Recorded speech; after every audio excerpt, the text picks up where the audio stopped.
اب کچھ لوگ تو ہیں جو کھل کے رافضیت کا پیغام پھیلاتے ہیں، صحابہ کو گالی دیتے ہیں، کچھ نیم رافضی بھی ہیں۔ ایک آدھا نیم رافضی بھی آپ کو بتا دوں نا، تاکہ تھوڑا سا احتیاط میں رہا کریں۔ ہر کسی کو یوٹیوب پہ دیکھ کے سننا نہ شروع کر دیا کریں کہ یہ بہت شیخ ہے، یہ بخاری مسلم ہاتھ میں لے کے بیٹھتا ہے۔ کئی تو رافضی ہیں، اور جہاں رافضیت کا زور نہیں چلتا پھر رافضی نیم رافضیوں کو پیدا کرتے ہیں کہ تم جا کے اسحاق جھال والے مردود کی طرح نیم رافضی پیدا ہوتے ہیں۔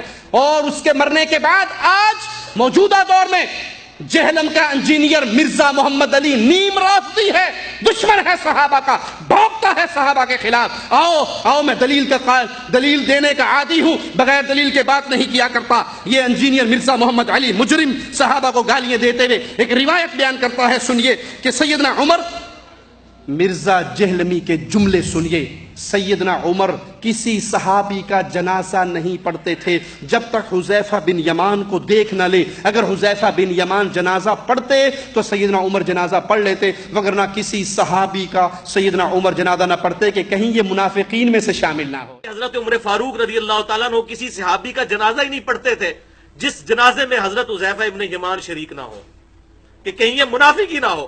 انا للہ و انا الیہ راجعون۔ یہ نیم رافضی ہے جو صحابہ کو گالیاں دے رہا ہے۔ آؤ اس روایت کی حقیقت میں سناتا ہوں۔ یہ قول سیدنا قتادہ سے ہے۔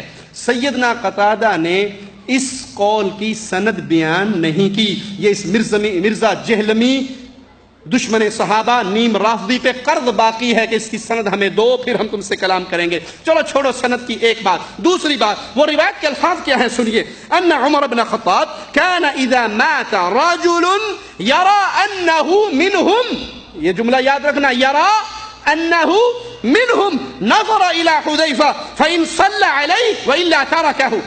عمر رضی اللہ عنہ وارضاہ جب کوئی آدمی مرتا، یرا انہ منہم، یہ وہ جگہ ہے جہاں پر آ کے اس مجرم نے ڈنڈی ماری ہے۔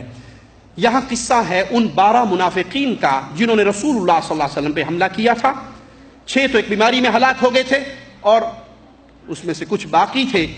جب کوئی ایسا آدمی مرتا جس پہ سیدنا عمر کو شک ہوتا، یرا انہ منہم، ان کو شک ہوتا کہ یہ ان منافقوں میں سے ہے جنہوں نے 12 نے مل کے اللہ کے نبی صلی اللہ علیہ وسلم پہ حملہ کیا تھا، اور اللہ کے نبی صلی اللہ علیہ وسلم نے ان 12 کے نام سیدنا حذیفہ کو بتا دیے تھے۔